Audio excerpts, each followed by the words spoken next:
இல்ல மச்சான். நீ என் ஃப்ரெண்டு. அதான் இந்த விஷயத்த எப்படி சொல்றதுன்னு தெர்ல. மயிர ஃப்ரெண்டு.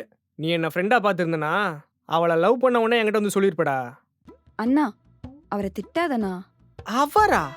ஹே சிப்பு, ஃபர்ஸ்ட்லாம் செல்வா வாடா போடான்னு கூப்பிட்டு, இப்ப அவரு சூப்பர்ரா பையா. சரி, கல்யாணத்தை போச்சுக்கலாம். அண்ணா கல்யாணம்லாம் இப்ப வேணாம். இப்பதானே லவ் பண்ண ஸ்டார்ட் பண்ணிருக்கோம். கொஞ்ச நாள் லவ் பண்றோம், அதுக்கப்புறம் கல்யாணம் பண்ணிக்கலாம். நினைச்சண்டி. ஆமா மச்சான். கொஞ்ச நாள் லவ் பண்றேன்டா. அவ சொல்றது கரெக்ட் தானே? அடப்பாவி, இப்பவே ஆமா சொல்ல பழகிட்டியா? மச்சான், ஃபர்ஸ்ட்லாம் சாதாரணமா மாமா மச்சான்னு கூப்பிட்டு இருந்தோம். இப்போ அஃபிஷியலா மாமா மச்சான்னு கூப்பிட போறோம்.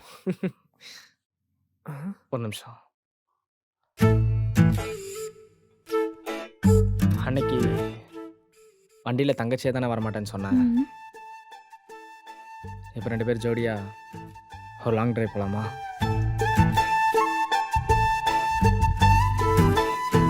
ஹேய், என்ன ஏன் பாக்குற?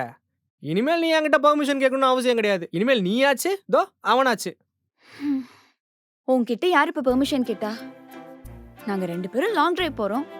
துட்டு செலவாகும், எடுத்து வை. ஏய், என்கிட்டயே காசு இருக்கு, நான் பாத்துக்கிறேன். உன் காசு யாருக்கு வேணும்? என்னதான் இருந்தாலும் என் அண்ணன் காசு மாதிரி ஆயிடுமா? என் அண்ணனுக்கு அப்புறம்.